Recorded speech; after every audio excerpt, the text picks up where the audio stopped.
Здравейте, аз съм Жулиен и днес ще бъда вашия гид в света на розовата долина и култивирането на маслодайната роза дамасцена. Днес ще ви запозная с малко повече информация относно нейното отглеждане и култивирането й. Ще научите много интересни факти за самият процес на производство на розово масло и розова вода, които вярвам, че ще ви бъдат интересни. Останете с нас! Розовата долина е разположена между Стара планина и Средна гора, която се намира южно от нас, и в момента се намираме в розовите масиви на етнографски комплекс Дамасцена. Отглеждаме рози тип Дамасцена и Алба от 1991 година и сме първата част на розоварна, произвеждаща розово масло и розова вода.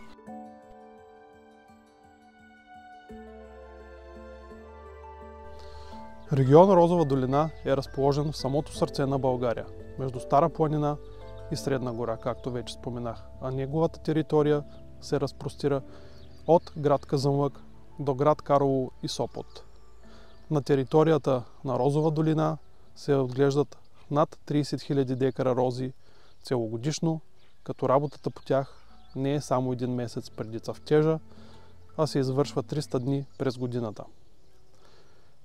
Той е един от най-големите региони за отглеждане на маслодайна роза в целия свят и затова и българското розово масло е едно от най-популярните, защото не само ние в България произвеждаме розово масло, а страни като Турция, Сирия, Афганистан, дори и Китай в момента също произвеждат розово масло, но то не е със същите качества, които е нашето българско розово масло.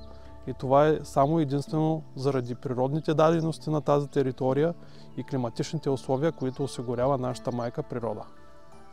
В момента сме в началото на април месец, но поради топлото време вече наблюдаваме по растенията образували се пъпки на самата роза тип Дамасцена, която отглеждаме тук в нашите масиви в етнографски комплекс Дамасцена.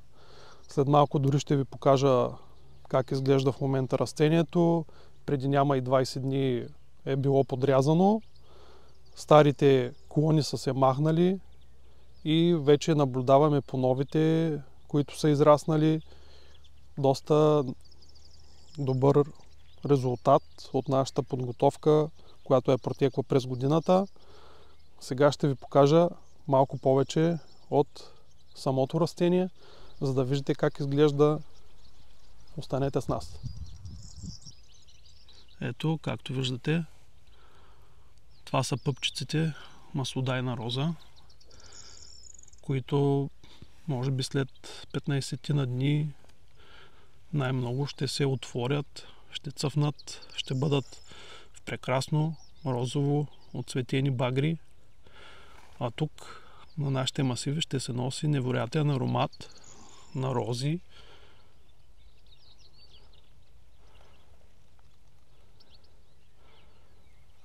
Ето пак да ви покажа.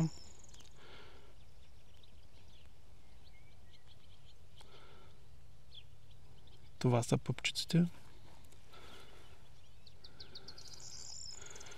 които ще дадат скъпоценното розово масло, което е българско производство. Може би до 15 на дни. Ето виждате прекрасна пъпка. Счита се, че първите рози били донесени в Тракия от завръщащите се войници на Александър Македонски. Други хроники споменават, че през 12 век кръстоносци видели големи райони с рози близо до Одрин. Турският географ и пътешественик Хаджи Халифа пише за розовите градини, които видял край Одрин през 1652 година. Предполага се, че споменавайки Одрин, той има предвид и Розовата долина, тъй като по това време България е част от Османската империя. Най-висококачествената маслодайна роза в света е внесена в този регион от Дамаск. Оттам идва и нейното наименование Дамаска роза или Дамасцена. Предполага се, че култивирането на рози било въведено в Розовата долина от турски съдия. Той имал огромни градини с ароматни рози. През 1593 г. султан Мурад III Наредил на съдията да отглежда рози за нуждите на неговия палат. Климатичните условия на Казанлъшкия регион се оказали много по-благоприятни, отколкото в страната на нейния произход. Въведената оригинална технология за засаждането на рози се оказала толкова добра, че розовите храсти били изнасяни за Руската и Османската империя. Данни за розови насаждения по нашите земи идват от 17 век, около Одрин. В пределите на днешна България първите документални сведения са от 1712 година за землище в село Войнягово, Карлово. Със сигурност се знае, че в средата на 19 век се е формирала съответно наречената Розова долина в района между град Казанлък, Карлово, Стрелча и Сопот. В света съществуват над 200 вида и повече от 18 000 сорта рози. Важно е обаче да знаем, че розовото масло може да бъде добито само и единствено от 4 от тях. Това са роза алба, роза сентифолия, роза галика и роза дамасцена, която е една от най-ценните и нейното масло е най-качествено и предпочитано. Нарича се още българска роза. Видяхте и как изглежда самата пъпка на маслодайната роза дамасцена, която е още позната като българска роза. А сега останете по-нататък с видеото, защото следва много интересно интервю с един мой много добър приятел и колега в бранша Петко Димитров.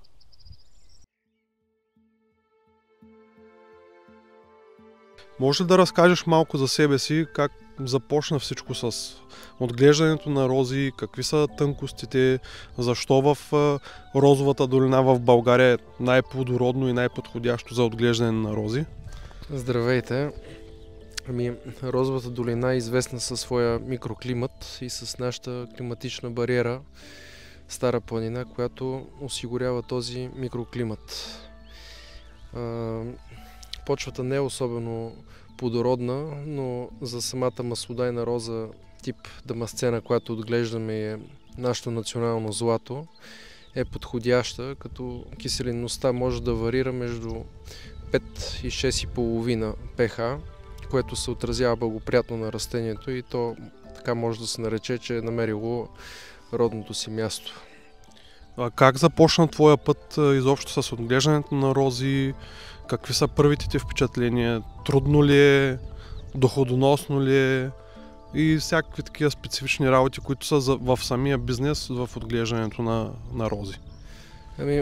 Моя път е така доста дългогодишен. Аз съм второ поколение розопроизводител и розопреработвател. И като цяло перспективите са доста големи в бранша, но и също така е доста трудно и бариерите за влизане в отрасла са доста високи, защото самата инвестиция за създаването на розовия масив и на розовите насаждения са доста големи, предвид това, че вече сме в Европейския съюз от доста години и цената на труда се повишава всяка година все повече и повече. Ти първият ти опит, който в самата първа година, когато си почнал, заедно с родителите ти като наследствен бизнес, кое ти е направило най-голямо впечатление като трудности и ползи? Климатичните промени са доста на лице. Всяка изминала година все по-трудно да се пребориме с майката природа, която е битка, която никой не може да спечелиме. Но като човешки фактор и най-голямото предизвикателство за бизнеса е все по-трудно намирането на работна ръка, която, да кажем, вече е почти невъзможно да се осигури достатъчно за рекултиране на маслодайната роза и също така за нейната поддръжка, техническа и ръчна. Това е така, защото да разбираме, че над 70% от работата по отглеждането на рози е съответно на ръка, брането, засаждането, торението, което е задължително, освен за биорозовата дамасцена, защото се отглежда и биороза дамасцена. Нали, нашите зрители да не разбират, че се използват някакви тежки пестициди, просто се наторява почвата, да разбираме преди засаждането на нови, когато искаме да направим нови насаждения.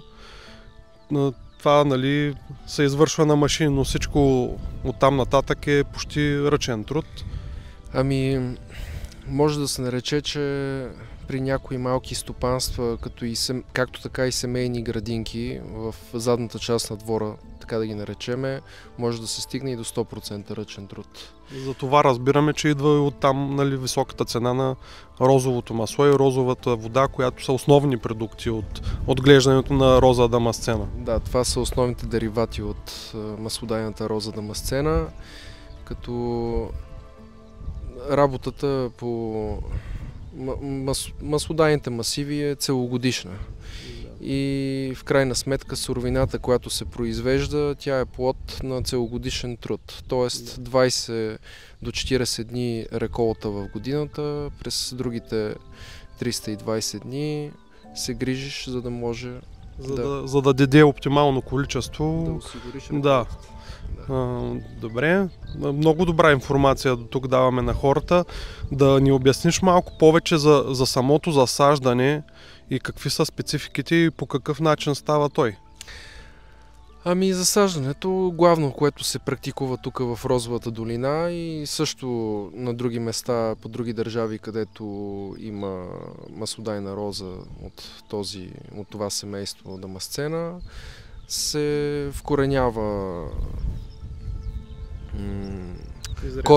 корен маслодайна роза, който е добит чрез резник. След рекултиране на масива всяка година се режат снопове рози между 20 и 40 см от всеки храст, по няколко клончета, които след това се превръщат в резници, подготвят се и за може би 3-4 месеца по-късно се подготвя разсъд, който е готов вече за вкореняване. Правят се лехи, в зависимост от големината на масива, дължина, съдят се между минималното разстояние, което трябва да бъде между корените, трябва да е не по-малко 45 см. Да, 45-50. Вече нагоре може да се прави по избор на собственика на масива. След коя година, нали, ентусиастите и тези, които те първа искат да започнат да засаждат розови насаждения, могат да очакват да добиват количество, изобщо кога могат да почнат да се берат розите, които се засяти? Ориентировачно, да кажем, след трета година от развитието на растението, като и то при добро отглеждане може.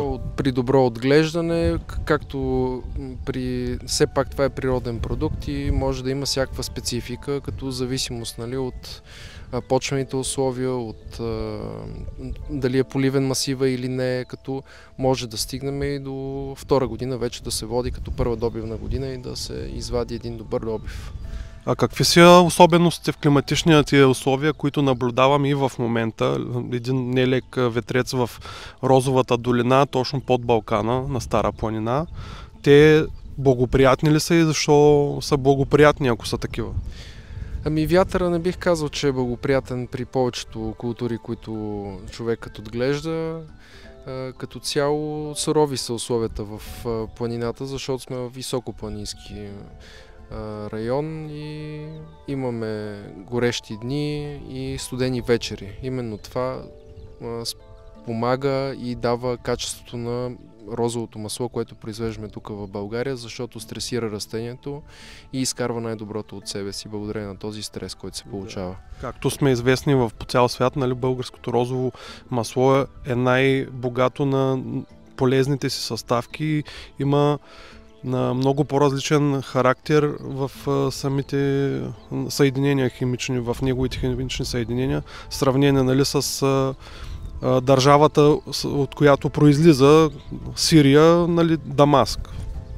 Точно така. Другото, което е тук в района имаме доста различни видове култури, което ще рече, че опрашването, което се реализира от пчелите, от майските бръмбари, и от други видове опрашващи насекоми. Те опрашват и много други растения, които след това опрашват и маслодайната роза и спомагат за този голям химически коктейл, биохимичен, който се получава процес и спомага, нали, за хубавата компонентност на... Доколкото знаем, са над 300 компонента, които са. Да, като има някои изследвания, които са в България са правени, имало е и над 400. Над 400, нали, съединения и компоненти, това не са никак малко.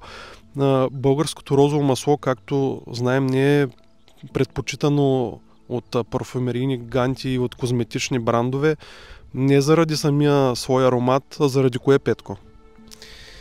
Ами, заради качеството най-вече на самата продукция. Тя се различава и заради тези компоненти, които споменахме преди това.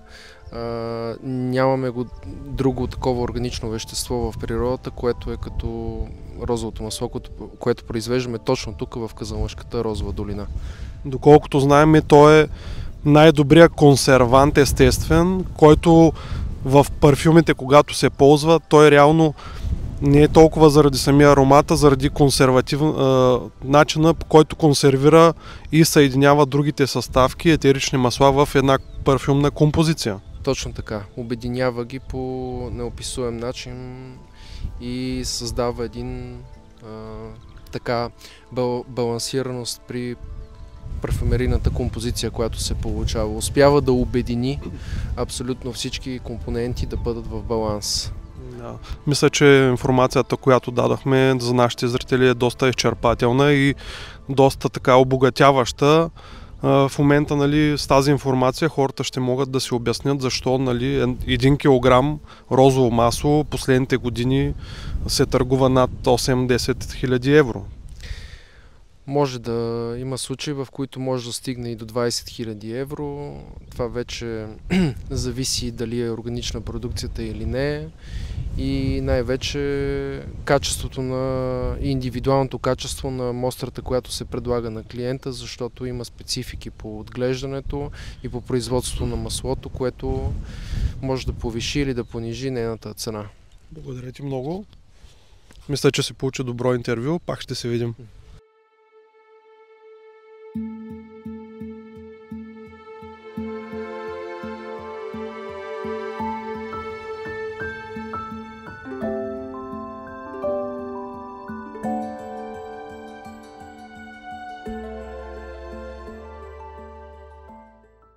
Благодарим ви, че останахте с нас до край.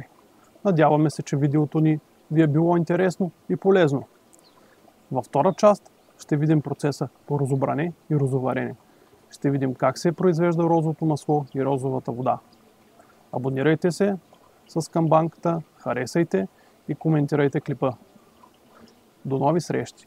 Благодарим ви отново!